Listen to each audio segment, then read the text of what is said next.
You could call it a marriage made in heaven. Or more specifically, made in church. We went to the same church. Actually, she was away at college and she came home for the weekend. And I was in the worship band. They met at Sunday school. We became friends for a little while, and by some kind of miracle, she actually liked me. They married, moved away from Rock Island, and started a family. Started living the American dream. Greg went to work as a pastor. Cindy had her hands full at home. Brennan is our oldest. Brennan Brave is going to be 10 next month. And then Liam, and he turned 7 this past September. And then we also have Wallace is 3. He's our third son, and then we just had a daughter a year ago. Her name's Adley. They moved back home from Colorado to start their own church and watch their children thrive. I do have specific dreams and hopes for each one of them. Oldest son Brennan had his sights set on the glitz and glamour of being a film director. So, of course, his little brother, his closest friend, had an obvious career choice. Liam decided that he was going to be the star in all of his movies, and so Liam was always our very strong child. Strong in both body and spirit. But that strength was about to be tested. The whole family was about to be tested by something that started so innocent enough. A cough was going around school. Liam came home running a low-grade fever. He had wanted to play catch with his dad that day, but baseball would have to wait. He woke up the next day even worse. He had a really bad headache on Tuesday, August 19th.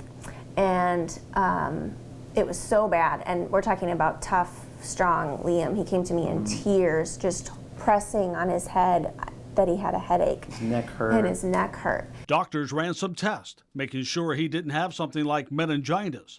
They treated him for pneumonia and sent him home with breathing treatments. Another night, another day, and no improvement. In fact, Liam's energy was fading. His throwing arm was weak. Greg thought maybe, just maybe, he had a pinched nerve. Everything came back perfectly normal. They just figured that his arm wasn't moving because he was fatigued. His breathing was getting worse, his muscles losing control. They rushed back to the doctor, who sent them to the ER. When we were walking into the hospital with him, we were holding one hand each.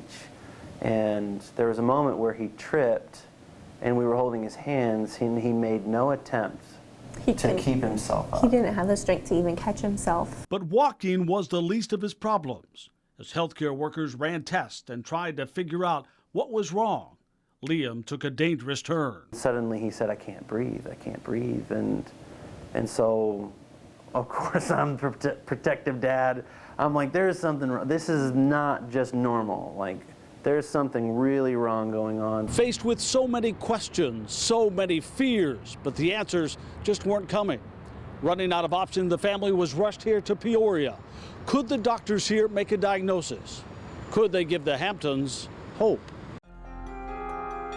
Tomorrow night, a team of experts move in, but Liam just keeps getting worse. It is frustrating to see a child who, in a matter of a couple of days, get paralyzed. And for the family, fears and frustration. I can't change anything. I can't.